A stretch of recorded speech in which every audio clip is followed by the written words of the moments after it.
As we started to create Rising to the Top, one of the things that became very apparent to us and that was really important from the get-go was we wanted to share lessons from people that have had some success in their careers and have been able to navigate challenges because we thought that that was something that was really important. It's great to hear about when things are going well, but I think you can learn a lot from when things are challenging or when you're struggling and how you can make the most of those opportunities.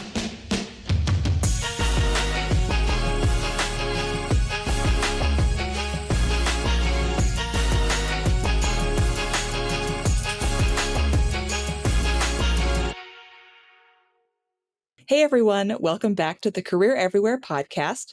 I'm your host, Meredith Metsker, and today I am joined by Paul Maniaci. He's an assistant director in the Career Design Lab at the Columbia University School for Professional Studies.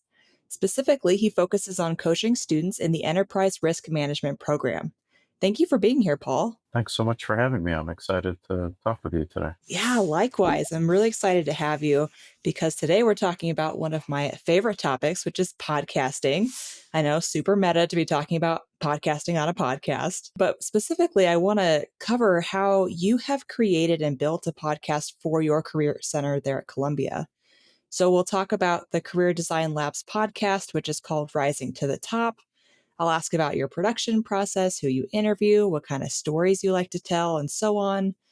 And because I also host and produce a podcast, I'll share a bit about my process too, so we can just kind of provide a couple perspectives for our listeners today. So before I get into my questions, Paul, is there anything else you would like to add about yourself, your background, or your role there at Columbia? Yeah, so my main focus is as a coach. So I coach enterprise risk management students. The School of Professional Studies at Columbia, it focuses on graduate level students. And when I'm not coaching them or advising them with regards to their careers, I do produce Career Design Lab podcasts, which we're going to talk about today. And then I help with other programming and events for the Career Design Lab at large. All right, a man of many talents. um, Before I get into the more specific questions about our topic, I do want to kick us off with a question I ask all of our guests here on the podcast, and that's, what does career everywhere mean to you? I think career everywhere to me means that when you're thinking about what it is that you want to do with regards to your career, that you should be open minded and that you should really try and explore the things that inspire you and that interest you and the things that are engaging to you. So thinking of your career as something also that is that's organic and something that's going to change over time based on what it is that moves you. I love that. That makes a ton of sense. It's, as we all know, careers are not linear, and what we think we might be interested in grade school, high school, even the start of college is, not always what ends up happening. So I love that point about being open-minded and open to change. Yeah, thank you. Cool. So now I would love to dig into our topic today, which is again how you have built a podcast for the Career Design Lab there at Columbia. And as a little background for the listeners and viewers, the podcast is called Rising to the Top. There are about 15 episodes so far, and it's hosted and produced by Paul. You can find it on the Career Design Lab website, along with all major podcasting platforms. And I'll be sure to include links to all of those places in the show notes so you can check out the podcast. So, Paul, to get us started, can you just tell me a little bit more about Rising to the Top? Like, what's the theme, the format, cadence, audience, all that good stuff? Sure. Yeah, I'd be happy to do that. So, Rising to the Top is a leadership podcast that I host at the Career Design Lab, and it actually was created during the pandemic, and I created it with my colleague Nicole Arndt. She helped me launch it and was working on it with me for the first year, where we really figured out what it was and what we wanted it to become. And the reason that we created it was we wanted to have a resource that students could tap into, whether they were coming to meet with us in person or virtually, something that they could listen to on their own, whether they're in the car or on the subway or wherever they listen to their podcasts. And the idea was that they could have this information available to them whenever they wanted to listen to it. And as we started to create Rising to the Top, one of the things that became very apparent to us, and that was really important from the get go, was we wanted to share lessons from people that have had some success in their careers and have been able to navigate challenges, because we thought that that was something that was really important. It's great to hear about when things are going well, but I think you can learn a lot from when things are challenging, or when you're struggling, and how you can make the most of those opportunities. So the podcast is typically 15 to 30 minutes long, and it's a conversation between myself and the interview subject. And we kind of do like a quick overview of what their career is, and they share advice on lessons that they've learned. They talk about the industries that they work in, and they also talk about what it means to be a leader and things that they've learned through that leadership process. One of the things that's really important is that it be a conversation, hopefully an engaging one, similar to what we're doing today. We didn't want it to be too formal. We want them to prepare for the conversation, but we want it to be a in-depth conversation that is something that you can follow along with and don't feel like it's too rehearsed or too prepared.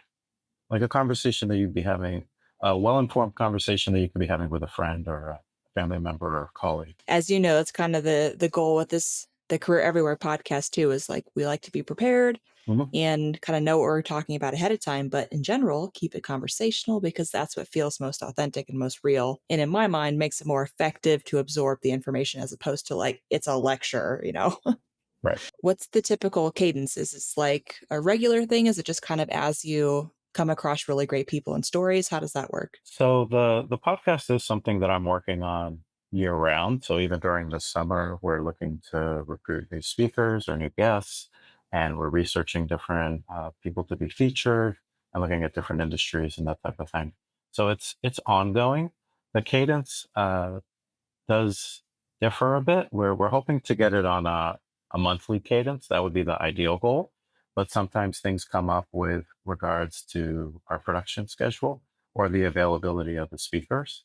And sometimes we'll actually end up recording the episodes, but then not be able to release them for some time as we have to get clearance, because we're talking to employees of companies and they want to make sure that the employers are saying, good things about the companies, which Right. I think typically people know enough to do that, but they still need to go through their standards and practices. So that can sometimes delay when we release the episodes. But we're like I said, it's something that I work on year round, uh, with my audio technician Peter Shea, from the media team, and he helps record the episodes. And I know we're going to talk about process, but it's him and I working on these typically, and the cadence, we would like it to be monthly around the middle of the month, but sometimes life happens and it doesn't get released as such. But we do release several a semester and during the course of the academic year. Okay. Yeah, very cool. I I can definitely relate to like having to work, around some PR teams sometimes, making sure your speakers have clearance. I've dealt with that in past podcasts and past companies, and that can be challenging sometimes for sure because it's not on your timeline as much as you would love it to be. Right. Okay. So you kind of touched on this a little bit earlier, but why did you start the Rising to the Top podcast? We started the podcast because, as I mentioned, we wanted to make sure that this could be a resource where students and alumni could come and find information about careers or different industries. And we thought that the podcast would be a way to share this information in a portable way, in a way where you can just grab it and go. And also realizing that people like to learn and find information in different ways. So I think one of the great things with the Career Everywhere podcast is that you can listen to it in your headset or in your headphones, but then you can also watch it, right? So there, people learn in all different types of ways. So we were trying to open up the way that we could engage with our students, knowing that as hard as we try, that and career services professionals can relate to this, they don't always meet with us, whether on Zoom or virtually or in person. So this gives us an opportunity to still be able to share information with them in a different format or modality. Yeah, that makes a ton of sense. And I can definitely, again, relate to what you were saying about kind of a podcast is a great format for outreach because there's multiple formats to do it in, especially if you record audio and video like we're doing now, gives you twice as much content to work with. Right. And from the video, especially, you can cut short clips to put on social media or on YouTube or embed in newsletters, things like that. It just gives you lots to work with and more at bats to see what resonates, like what messaging resonates, what format resonates, in what medium or what distribution channel does it resonate. It's Podcasting is really an art and a science. Yeah, and that's something that I'm hoping that we're going to explore more, the visual component of it. Mhm. Most of our podcasts right now that have been released are just audio, but this allows you to see people engaging, see their facial expressions, to see, what moves them. And I think, some people want to watch a video as opposed to listen to something, just in their ears. So, like you mentioned, and then the way that you can cut the segments too gives you different opportunities as far as how you can repurpose the content. Yeah, exactly. It just gives you more information to work with, and you can kind of refine how you ask questions, how Mhm. you cut clips, all of that good stuff. So again, you kind of touched on this earlier, so that you interview leaders, people who have had success in their careers. Is there more you can share about what kind of people you're interviewing on the podcast? Maybe some specific examples, things like that? One of the things that's really important, and uh, hopefully I'll live up to this, but when you're doing these podcasts, you want to make sure that you can find someone who can tell a story and that doesn't mind being vulnerable and is happy to share. So actually, before I tell you about the podcast, I know you asked me to share a little bit about myself.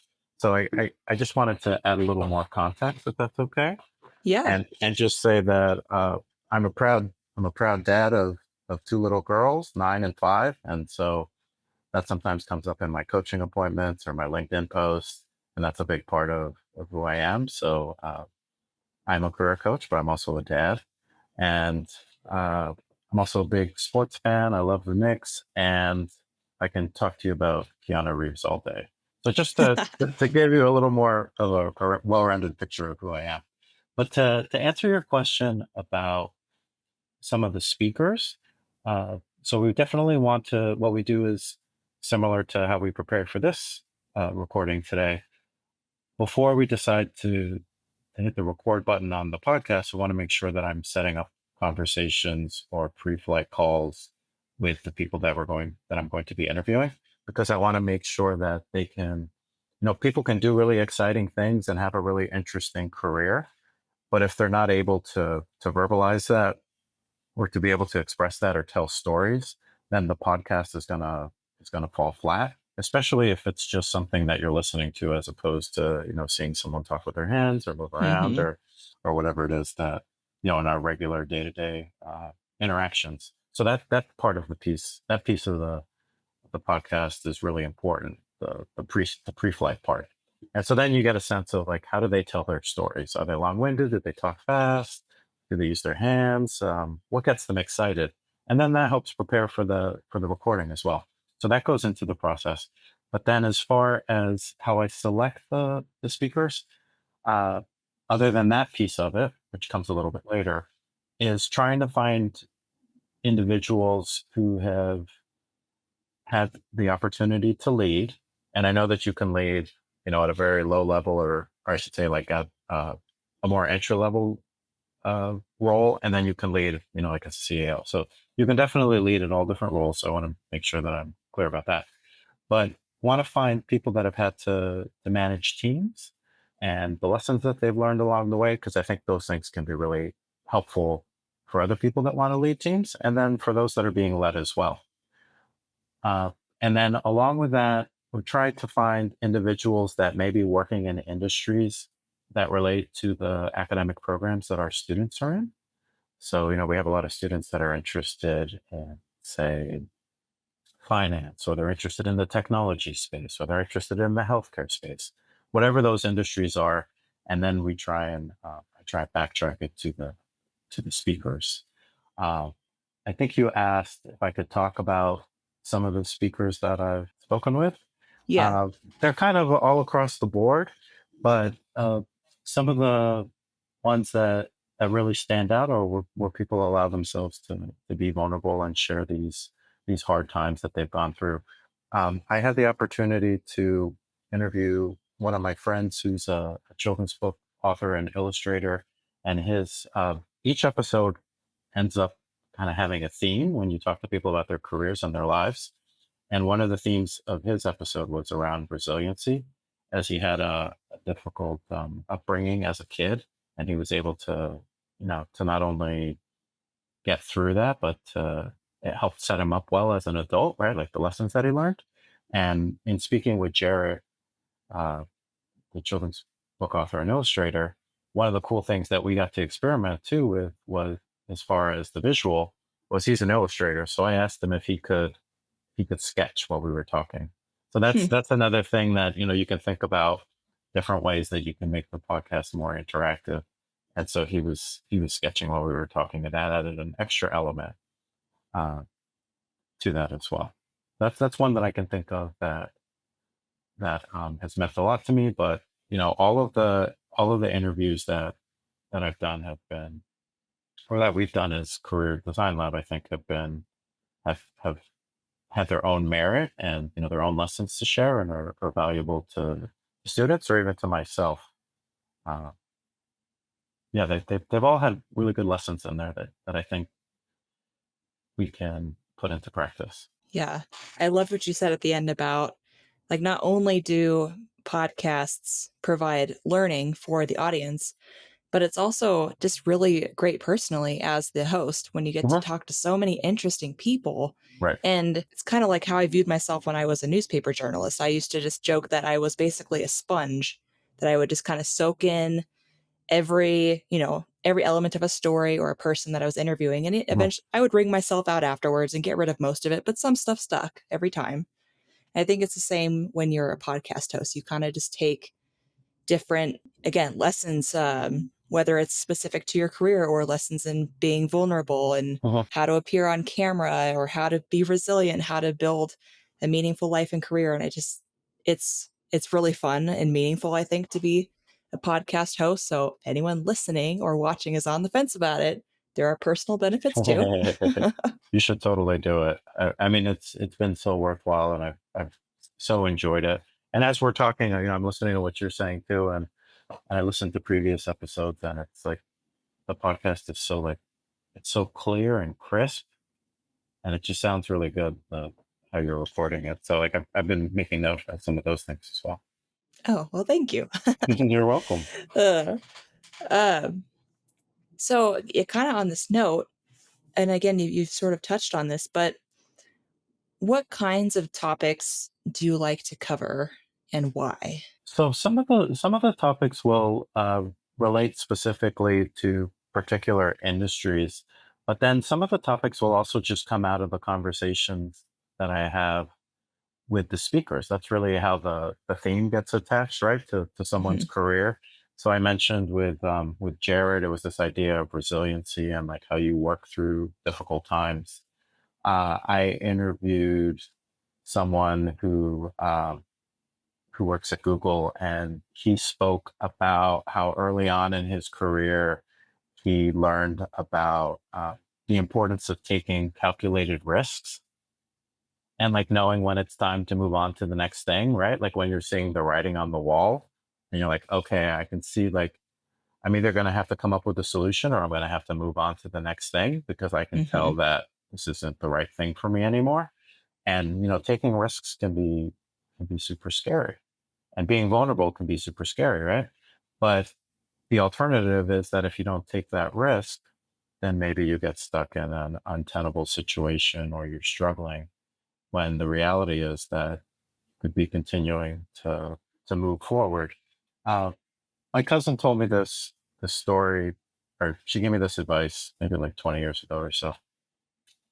I was struggling doing one of my many internships that I did as a young person, and she told me, I think I was complaining about the internship because I wasn't enjoying it. And she said, regardless of whether an experience is good or bad, we can learn from it. And that always stuck with me because it's this idea that, like, whatever you go through, there's something that you can take away from it.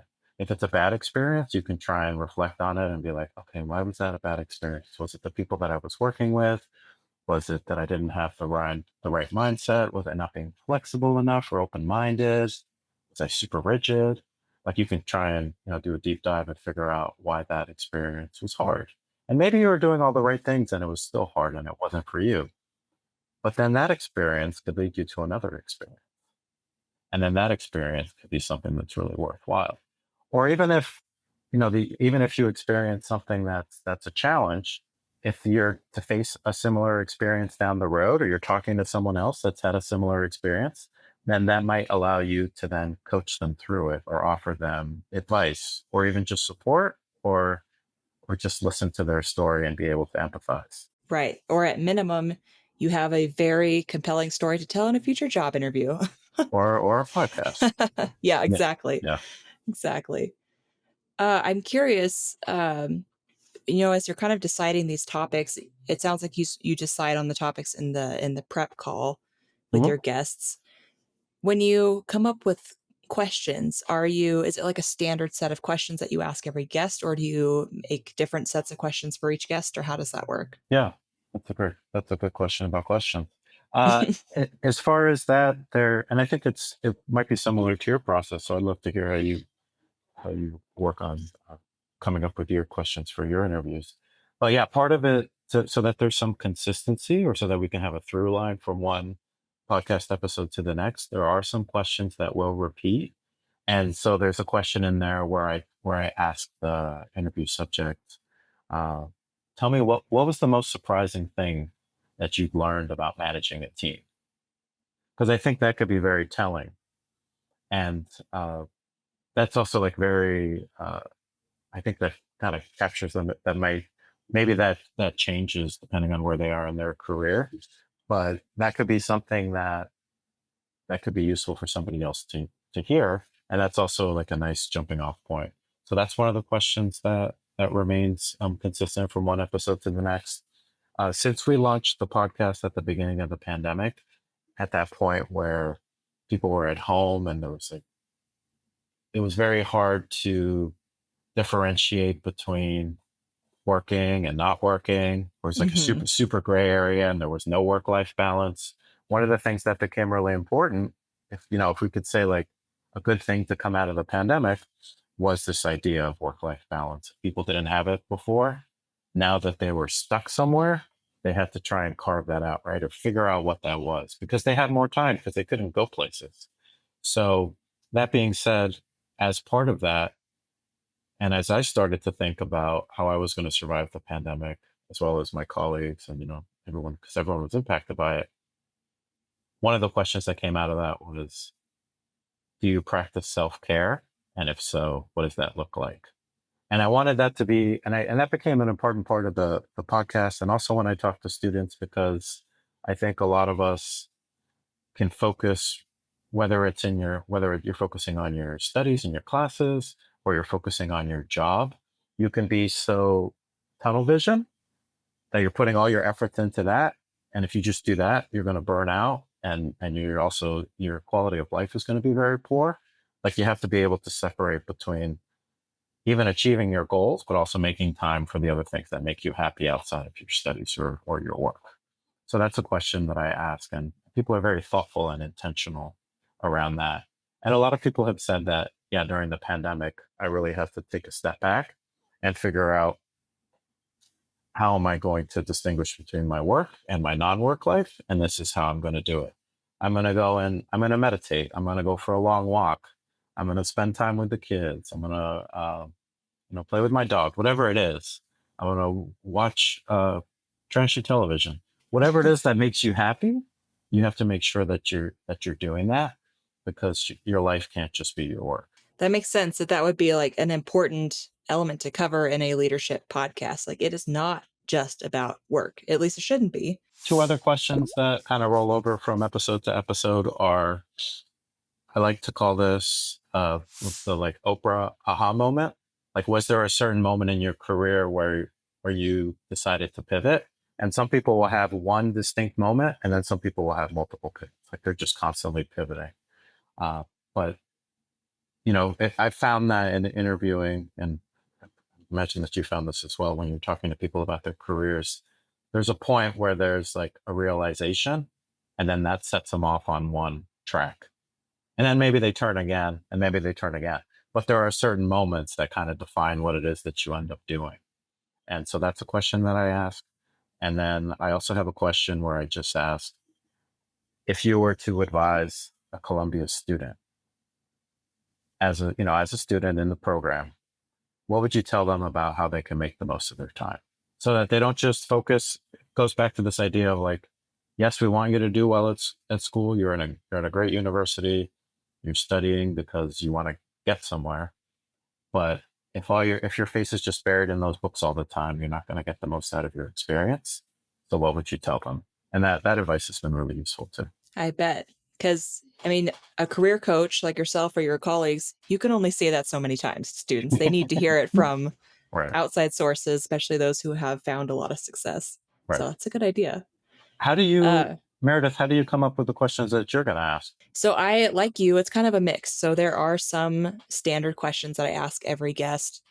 Anyone who has listened to multiple episodes of this podcast has probably picked up on those by now, but I will always ask the guest if there's anything else they want to add about themselves or their role, just because it's a nice opportunity for people to share whatever direction they want to take it. Maybe it's their career journey, how they got to their current role. Maybe it's personal anecdotes about themselves, things like that. So I like to open there. I always ask guests, what does career everywhere mean to you? Because that's the theme of this podcast.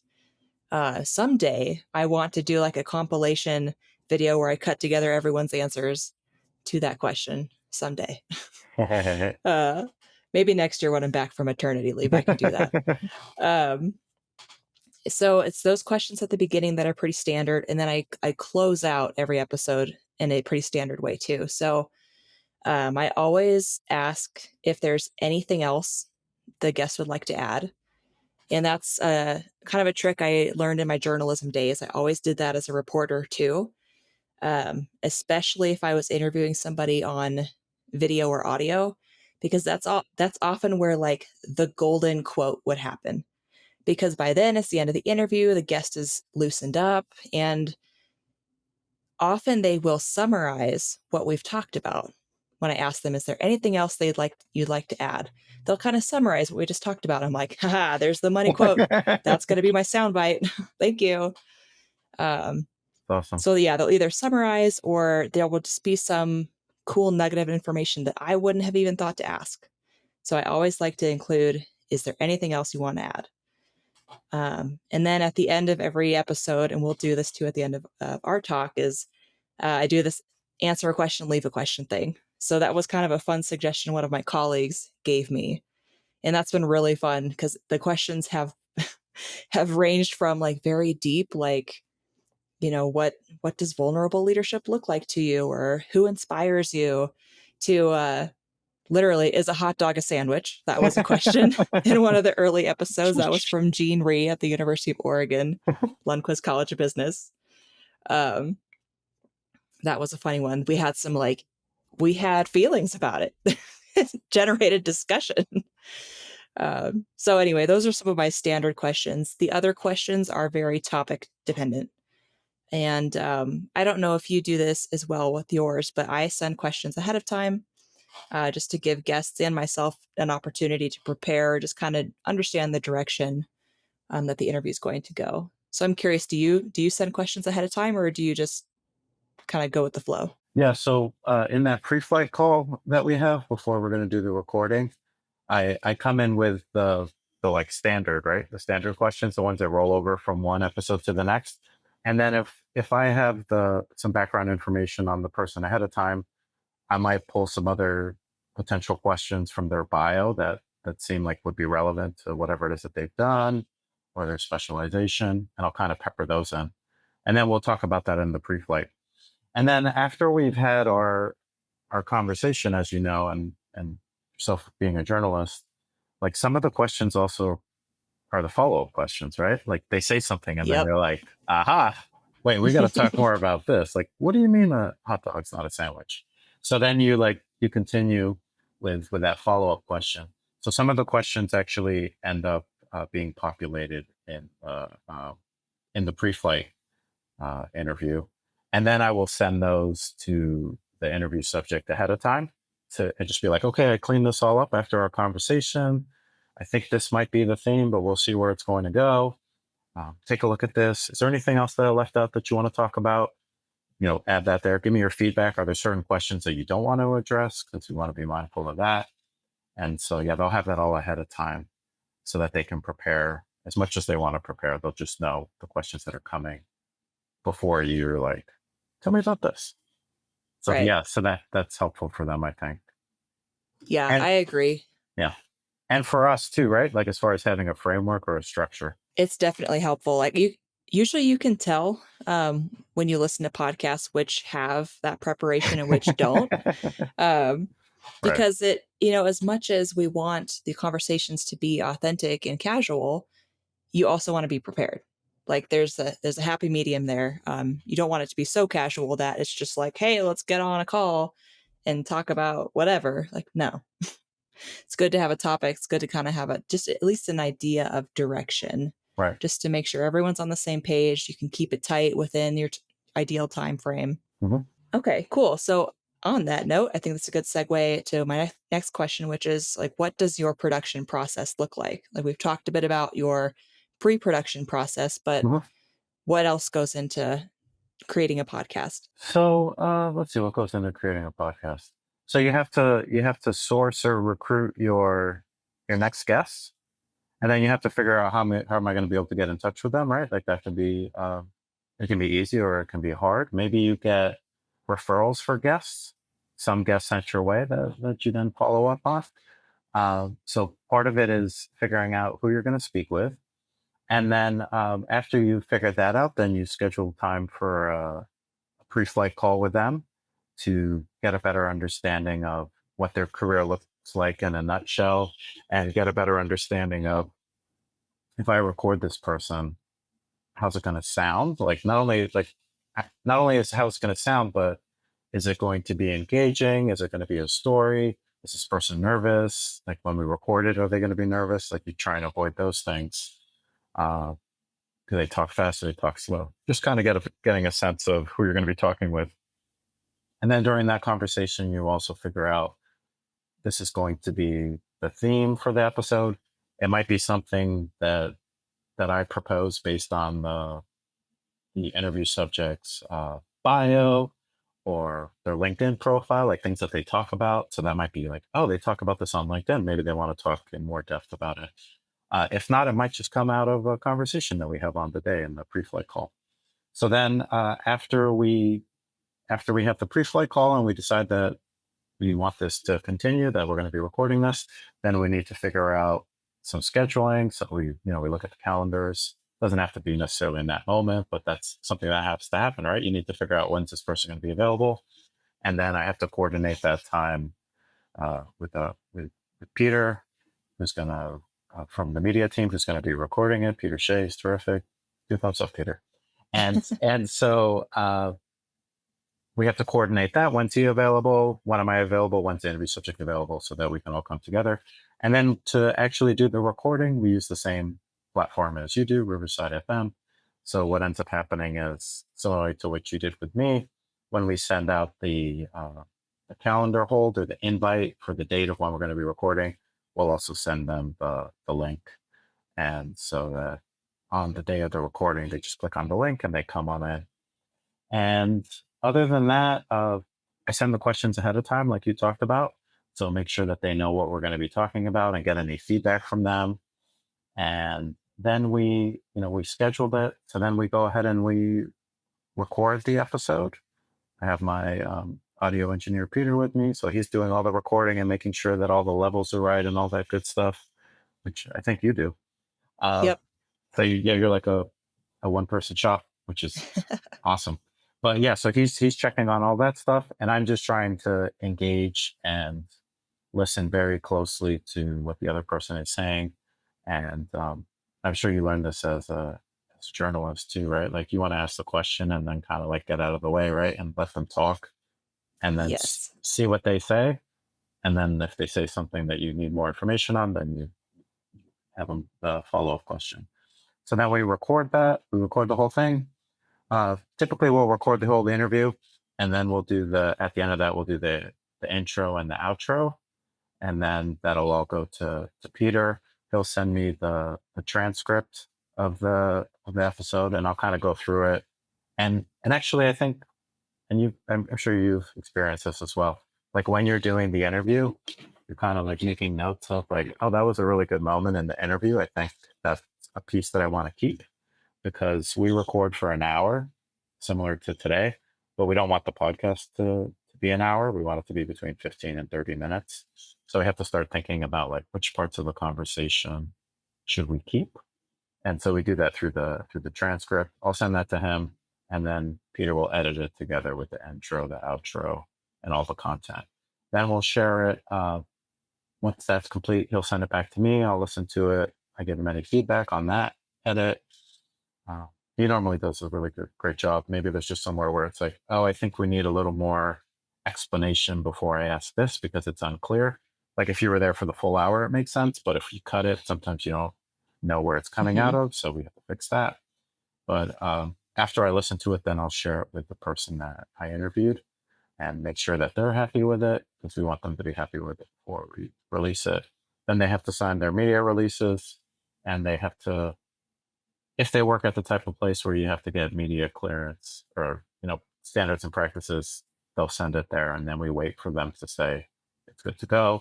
It'll come back to us, and then we'll publish it, and we'll do all the marketing and stuff on our end and share it across the university and on our social media. Okay.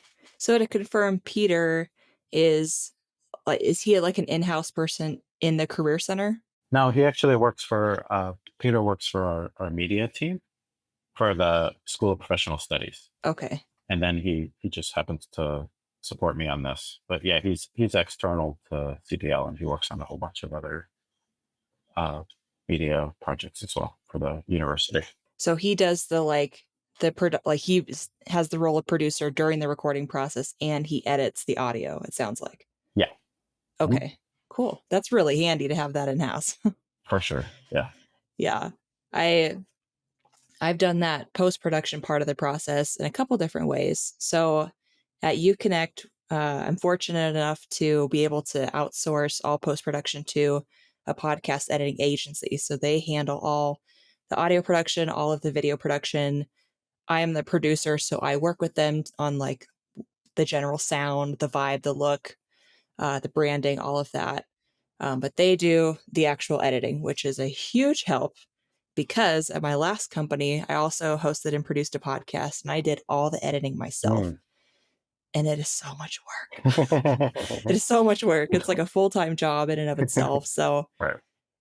It's like one of those things where audio and video editing, you only notice it if it's not good. So you want the editing to be so good, so smooth that no one notices anything is amiss. They just listen or watch and they don't have any issues. Yeah, so that's cool that you have in-house talent that can do that.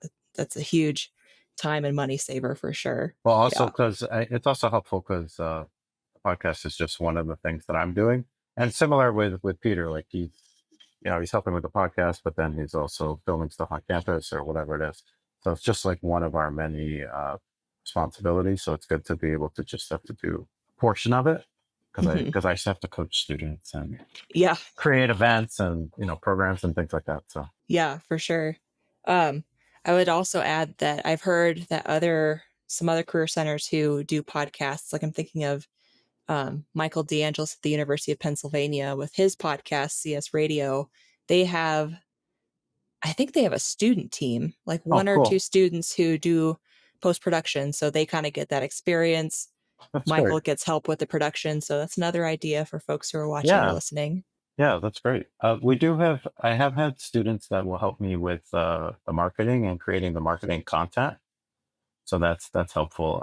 Once we figure out what the theme of the episode is going to be and kind of like the tagline for it, then they'll create the content that'll go on uConnect and our social media. Yeah, yeah, it's a win-win. You guys get the help you need, students get some real world experience. Yeah, and we had one episode uh, where one of the students found the speaker and was really interested in the speaker's background, and so she actually I was just like, why don't you interview her? So she actually was able to say that she had podcast experience too, where she actually got to interview this person, and she did a great job. That was something that we did too. That's awesome. Kind of on that note, I wanted to pick your brain a little bit about how you do the interviewing because I think sometimes people underestimate the amount of skill it takes to interview well, like to actively listen, to be able to come up with questions on the spot that fit, what the guest just said. So I'm curious, how do you think through that? Like what's your approach to interviewing? To give you a little bit of context, as an undergrad at Syracuse, I studied television and film. So I've always been interested in the media space. I've always liked listening to people do interviews. So I think that's something too. And I listen to a lot of podcasts.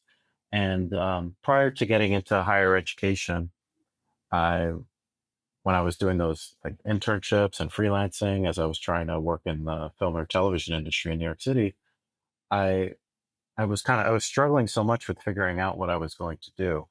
So it's kind of funny that I ended up as a coach helping other people avoid some of those struggles.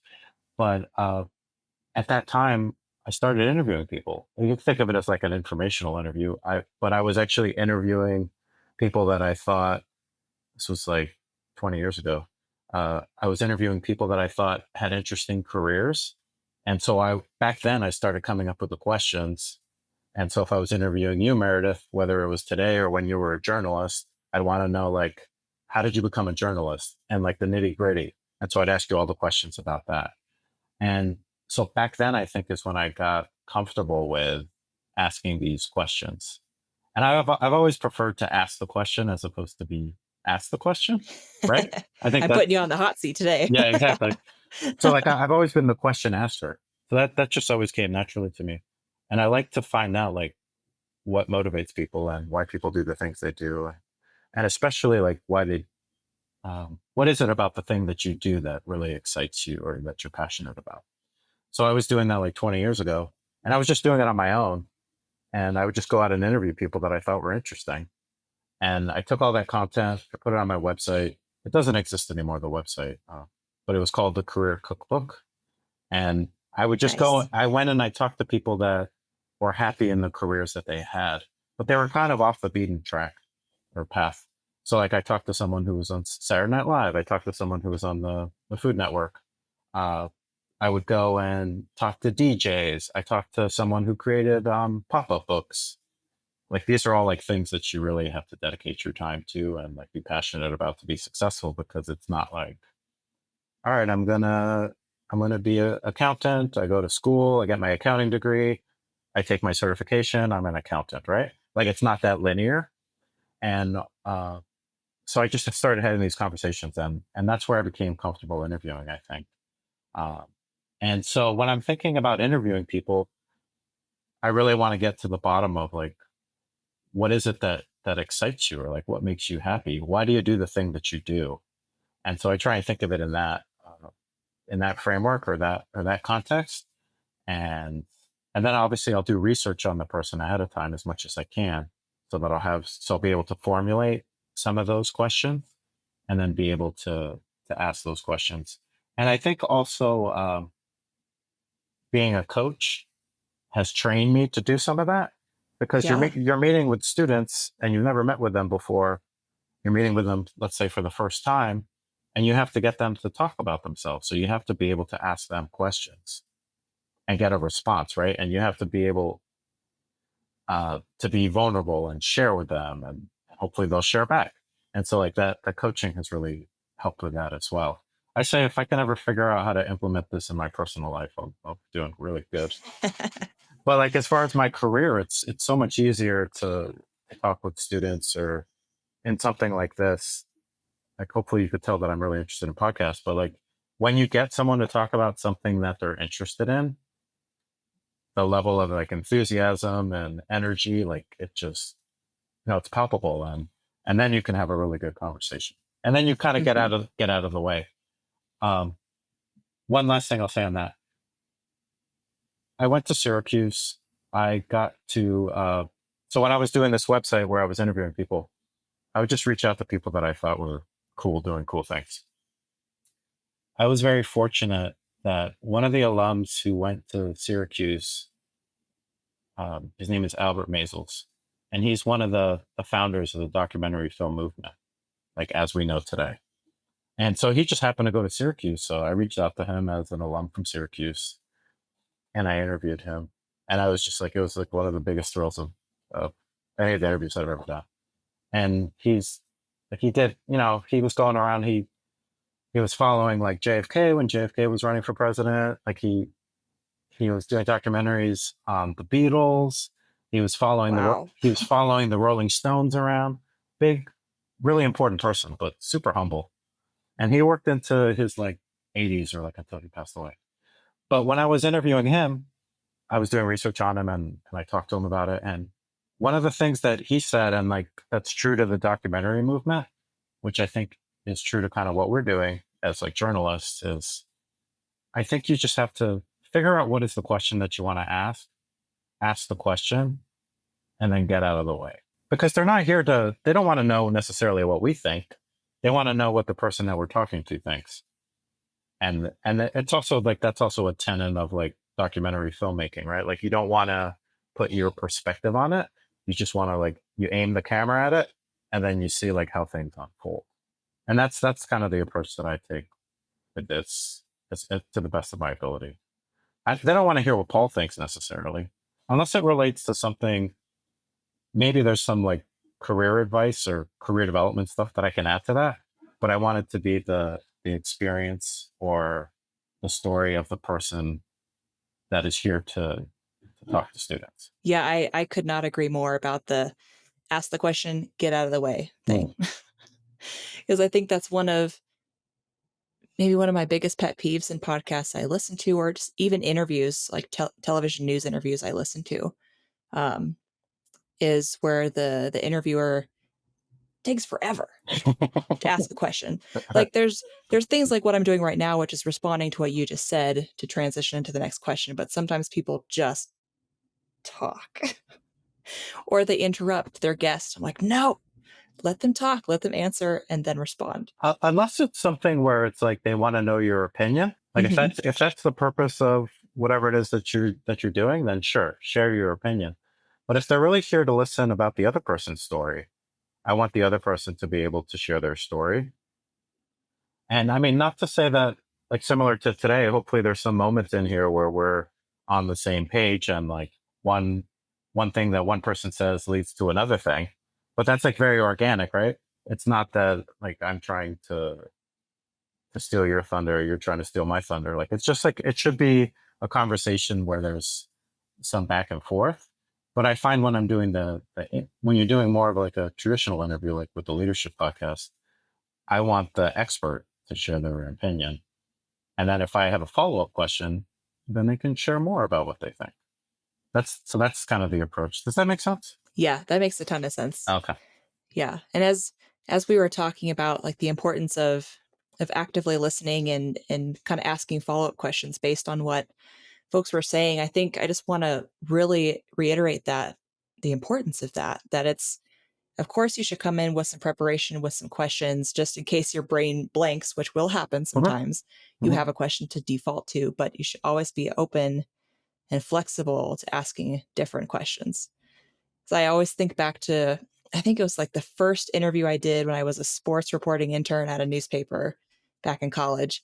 And I was such a nerd. I like showed up to an interview with the women's soccer coach at my university, and I didn't have a reporter's notebook yet. So I showed up with a literal binder, like so dorky, a binder with like lined paper, and I had a list of questions, and I just asked my list of questions. And I think back on that experience and just kind of like put my face in my hands, go, oh my gosh, we've come a long way since then. So now I have my list of questions, but as you have probably noticed, I've deviated a little bit. Yeah. And I think you have to be open to like wherever the conversation goes too, right? And you can either decide like this is interesting, let's follow that, or let's rein it back in. Like let's get back. I really want to know like it's a hot dog and sandwich. Let's get back to that. Let's talk about that. Earlier, you touched on marketing your podcast. So I think that's a really important part of the process is getting it in front of people so that they can consume it. So how do you go about marketing the Rising to the Top podcast?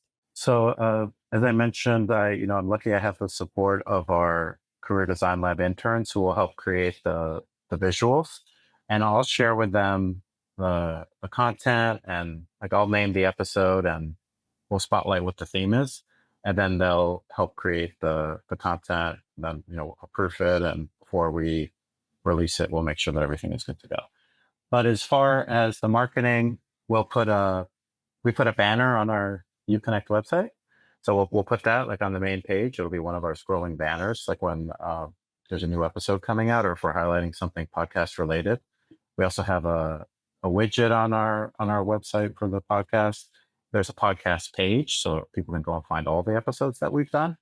So those are different places where we can market it. And then we also put it on our social channels.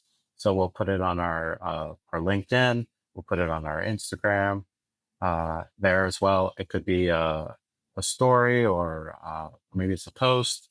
And then we also share it across the university. So within the School of Professional Studies at Columbia University, there's a bunch of different ways to engage with students. So it might be like I don't do this regularly, but thinking maybe doing it for the new term. We could do like a podcast media campaign where we could just let them know that we have a podcast, right? And send out a newsletter. But then the university also has multiple newsletters that they send out to students and staff. So whenever I have a new episode, I share it with the appropriate people, and then they'll publish it in those newsletters. Uh, Also, we have some screens on campus, like some TV screens on campus. So when there's a new episode, we put it on there.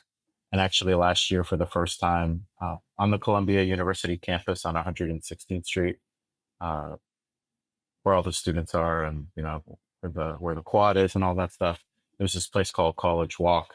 And so for the first time last year, I talked to the creative team, and they created a poster. So it's actually a poster that anyone who was walking down that path, whether they went to the School of Professional Studies or otherwise, other Columbia schools could actually see it too. So we market it in many, many different ways. Uh, and then I also share it with whoever it is that I've interviewed, and then they can share it out too. I found with certain people that works better than with others. Like if they have a good following, or they just know a lot of people. So those are a bunch of different ways that we do the marketing. How about Okay. how does your marketing work? Yeah, in terms of our marketing, we do a bunch of different things. So, like you, we also push out the episode on social media. We primarily are active on LinkedIn because that's where our audience is. And then our weekly Career Everywhere newsletter is a Uh-huh. big distribution engine for the podcast. So anytime there's a new episode, like new episodes come out on Tuesdays, the newsletter comes out on Thursdays. So I'll promote any new episodes in that newsletter. It goes out to over 1,800 people now. So that's a big one. Let's see, what else do we do? We have the new digital Career Everywhere community. So new episodes also get published in there. Like you, I also share the episode with the guest. I give them a link to their episode landing page, their featured image, any info they need about the launch, and I encourage them to share if they want to. Of course, they're not required to, but I do mention that usually that helps Right. get more eyeballs and ears on the episode. Yeah. Um, so that's a few different things we do. I think those are kind of the main ones. But one major thing that has been helpful for us in terms of building the audience has just been consistency. So we publish every other Tuesday and have since January of 2023. And I'm Yeah. even hoping to do that while I'm on maternity leave, Okay. like the last 3 months of this year. So the consistency, I think, keeps people coming back to like Spotify, to Apple, to all those other platforms so that they will subscribe. So anytime a new episode is pushed out, they're getting notified on those platforms as well. So those are kind of a few things that we do that have worked well. Yeah, no, I've seen the newsletters. That's normally where I see the mention of the new episode. I also found that we're trying to survey some of our listeners as well. Although it's hard to get a breakdown of who's listening where. Like we could see like, Yes, it's so hard. yeah, like I don't know, like are these students or like is this my mom listening to it? Um, or a friend or whatever, my coworkers. It's hard to know like who's listening, but I did send out a survey to um, students, just like telling them about the podcast. And some of them responded. And one of even though it was a small number of responses, one of the things that I found in those who did respond was that a lot of them heard about it from somebody else. So, that like referral Mhm. piece is really important. And then a lot of them had said that they had listened to multiple episodes, which is good. So like they're coming back. So I know that that's really important. I've heard, and I've listened to people, talk about podcasts because I'm really interested in it. And they say that that's one of the really important things, right? Is getting other people to tell their friends about it. And Yes. then also to like and subscribe and all that good stuff. Leave a review. Uh, we put that in our episodes too. Like if you can fill out our survey and leave a review if you like it, uh, as ways to just kind of get the word out. And then also something like this, right? Like the fact that I'm on this podcast, that might help other people if they're interested in what I say. Then maybe they'll come and listen to what I've said uh, on my podcast. Like kind of getting yourself out there. That's Hmm. I hear that's also really helpful, and getting yourself on different listserv distributions as well for podcasts. It's another. Yeah, absolutely. Yeah, I haven't done that one yet, but that's another thing I'm going to try.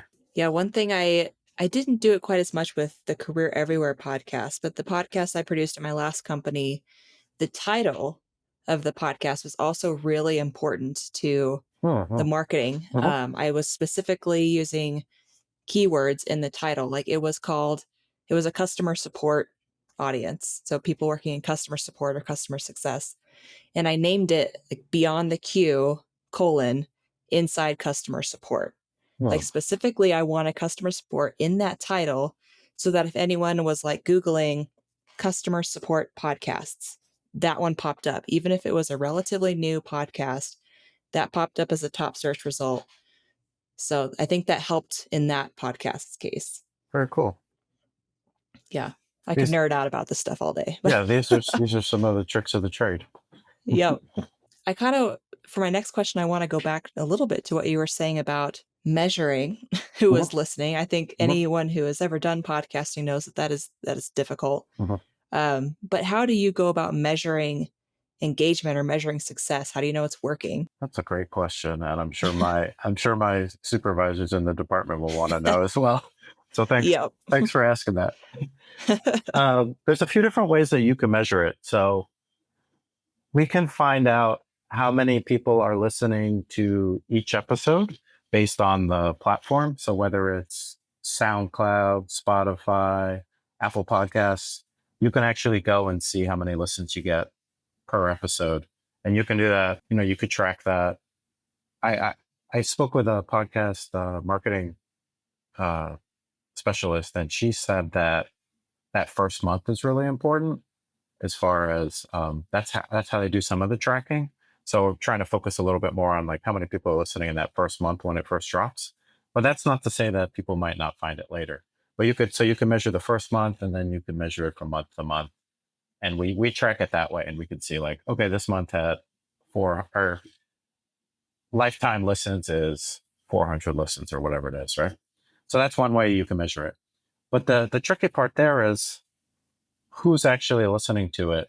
I can hypothesize, or I could speculate that the people who are listening to it are probably Columbia students, probably the School of Professional Studies, because that's who we're sharing it with.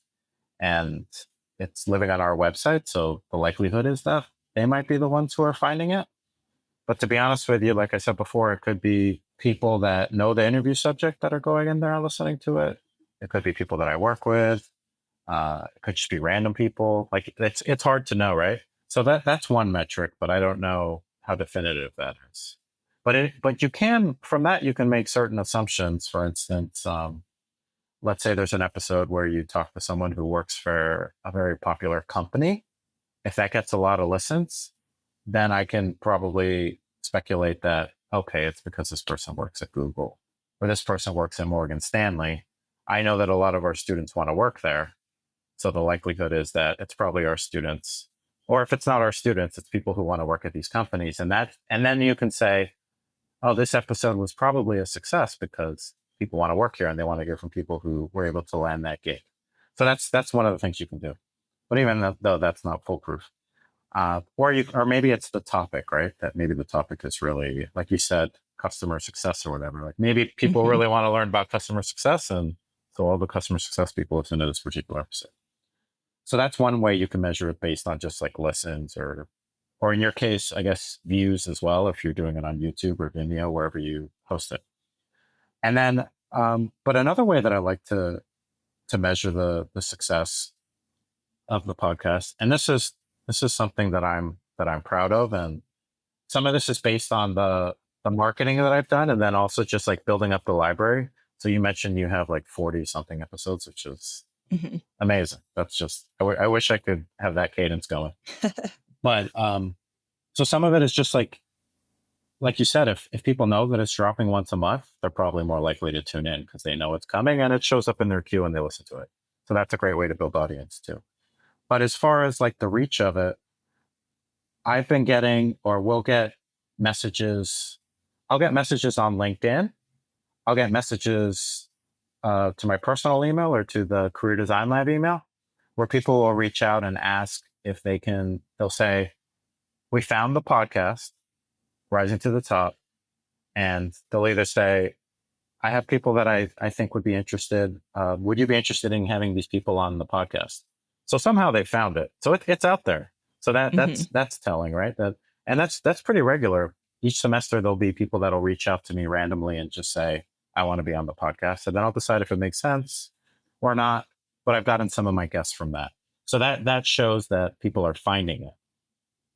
Probably it helps that, it obviously helps that we're Columbia University, but people are finding it somehow. And then I've also had people that have reached out to me and said, whether it's a friend or a former colleague, and they'll say, "I know someone who wants to do a podcast," and they talk to you about how you launched your podcast. And I love talking about this stuff. So I'm like, sure, I'll do it. And so that's another way, like people know that it exists, right? And so they find it. And then I've been able to start talking at conferences about it. So that's another way that I think we can measure the success, that people actually want to hear Paul talk about podcasts. And then also, the other way that I would measure the success of it is the engagement of certain Columbia stakeholders. So it allows me to talk to alumni of the university in the School of Professional Studies or otherwise. I've been able to build relationships. So that's I think speaks to engagement. I've been able to talk to faculty members, and I've been able to talk to program leads at the university as well. And so you have all those different people that are interested in sharing their advice to students or otherwise. And so I think that's a better way to measure the engagement, and the fact that people are finding it and want to be on it, I think says something about it. So that's how I would do it. Now, if I had, obviously if we had like millions of listeners, then you'd be like, yeah, people are engaged, right? I've got millions of listeners. Yeah. But also I think you have to be very intentional. And from each semester to the next, I try and kind of add more to it, as far as like, is the marketing the same from one episode to the next? Like that consistency. Do they know that every month an episode is coming out? Do they know that it's going to show up in the newsletter? Like those consistencies that you're talking about, I think if I can get that going, I'll be able to continue to increase the growth of it. But I think the engagement is there. It's just a question of how do I now, I want to see a spike. Like I want it to continue to grow. Yeah, exactly. It's how do you scale that initial growth? Yeah, I think we're I kind of take a similar approach to you where it's that mix of qualitative and quantitative data. So, of course, I'm looking at the number of downloads. Sometimes I'll look at listening time. A lot of that you can Oh, find in the analytics, like the backend analytics section of like Apple or Spotify. Or if you're like us, we use a podcast hosting platform. Ours is called Transistor, and it will kind of put all that data and analytics in one dashboard. And so that's helpful. It will show me like, I think it will show me even age range, like different age ranges of who's listening, hmm. where they're listening from, Oh, that's cool. um, Is that which a can be, is that a paid platform? yeah, yeah, yep. I'll have to see if that's in the budget. Yeah, that's the kicker. It is a paid platform. And I think we're like on the second tier. So I can also put in ads, like mid roll ads in our episodes. So I look at that for sure. And you can always see the number of subscribers, like if you go into Apple Podcasts or Mhm, Spotify. mhm. But then, like you, I'm looking at the anecdotal evidence too. Like if people reach out to me about it, like you reached out to me about the podcast. This was a there was one time our editing agency accidentally there was an error at the very end of the episode. There was an editing error, and I got an email from a listener about it. She's like, just so you know, like there's a small error at the end. And of course, at first my initial reaction was, oh no, like I'm so embarrassed. Oh my gosh, I can't believe that happened. And we got it fixed. And then later I was like, hey, that means she listened to the very end. So I guess that's a win. um, so yeah, it's things like that. It's people reaching out about the podcast. You know, in our case, of course, uConnect is a business. Mhm. So there's if people want to schedule a demo of our product, they can do that on their website. There's a form. And in that form is a spot to say, how did you hear about us? And every once in a while, people will say, oh, I heard about you from the podcast. I listened to the podcast. And I'm like, yes. I'm trying to. One of the things that we're trying to do too is after we do the interview. So this is something that I'm going to work on for the upcoming semester. Is like then how do you begin to leverage those relationships, right? Like if you find someone that has a really interesting job, is there some way to have them? How do you build a relationship between them and their organization and our students? So kind of like Mm-hmm. what you were saying, yeah. So, but that's kind of the next steps. Well, I do want to be mindful of our time here. I know we're we're already over a little bit. Sure. What advice would you have or give to other career leaders who may want to launch their own podcast like you have? That's the advice is just do it. This is the second one that I've launched at a career center, and the first one I did on my own without any support. I should say I had the support of the students working in my office, but I bought a cheap microphone and I had a headset and I used my computer from home and I was, I had some software that was already on the computer that I didn't have to pay extra for. And I just did it. Like one of the great things about podcasting is that you can do it at low cost, no to low cost, I would say. Mm-hmm. So, and it's a great way to have a conversation with students or have a dialogue. Meredith, as you mentioned, I think that's a great idea. If you have students that are interested, like when I was at the previous institution, I recorded some of the episodes with them. If they have a genuine interest, include them in the process, whether it's creating your marketing, doing the actual recording or engineering or editing the episodes. Maybe they're helping you recruit speakers, that type of thing. But I guess the advice is that if you want to do it, just do it. Just put yourself out there and try it. Uh, Talk to Meredith. I'm happy to talk to you. Talk to someone who's done it. People who I found that people that work in this field are very open to talking to other people. And if it's something that you're genuinely interested in doing, just like anything else in life, just give it a shot. And it's super rewarding. It's fun. If you like to, I don't necessarily like to hear the sound of my own voice, but I do like to talk to people and learn about them.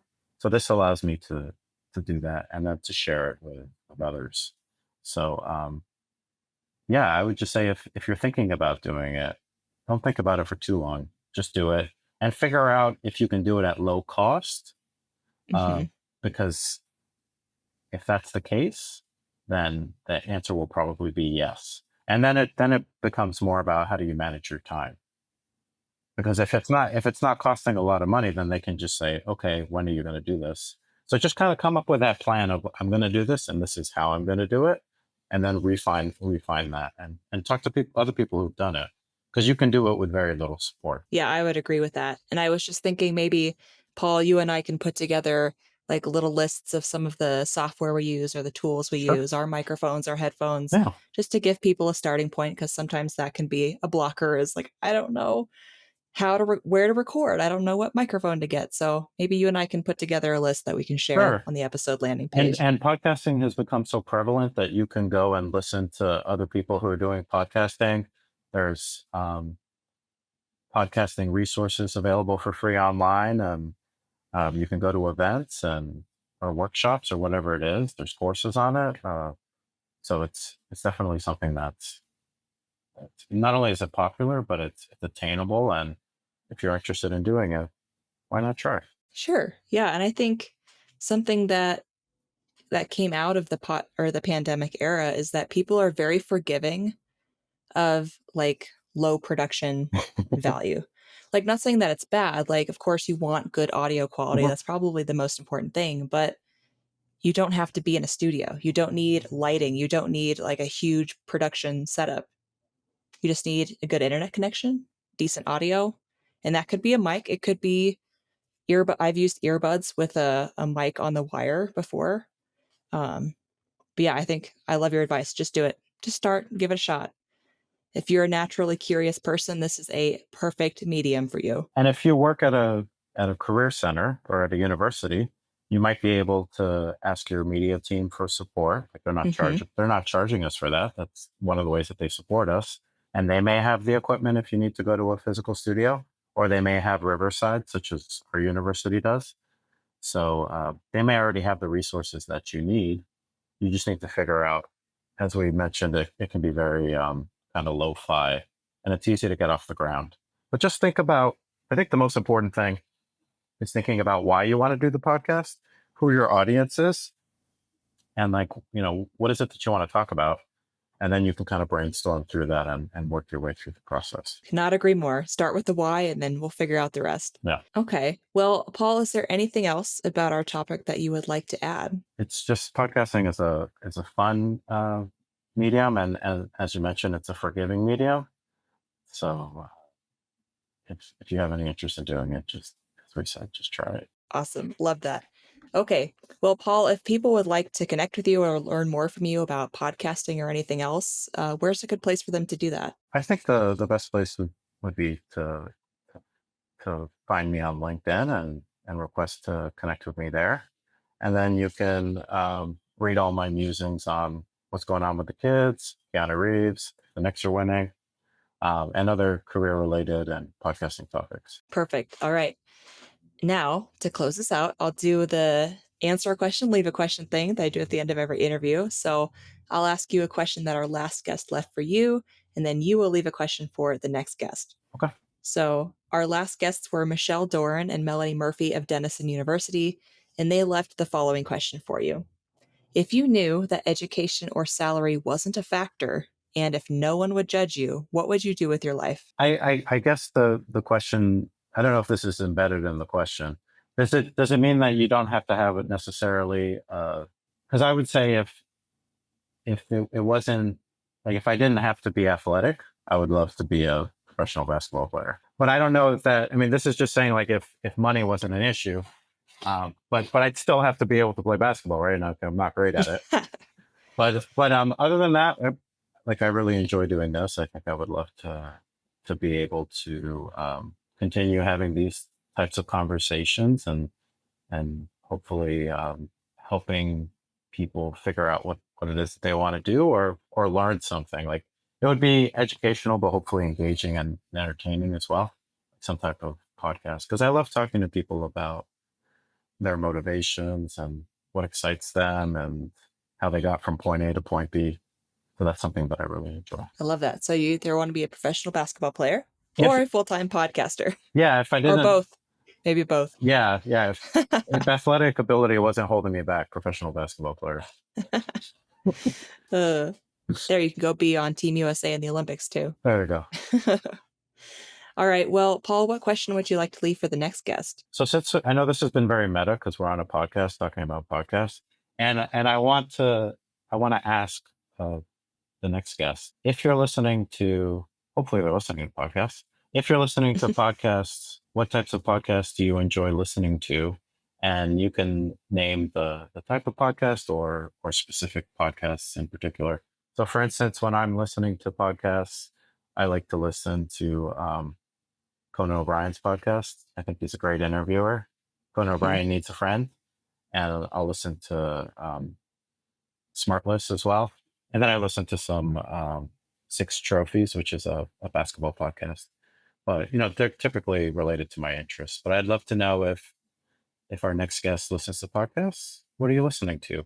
If you do not listen to a podcast, then can you share a recent book or movie that you either read or saw that you'd like to recommend? Awesome. It's a great question. I love that question. Thank you. I'll share the podcast that I listen to most often. It's going to be very predictable because, again, former journalist here. So I listen to news. I like to listen to news.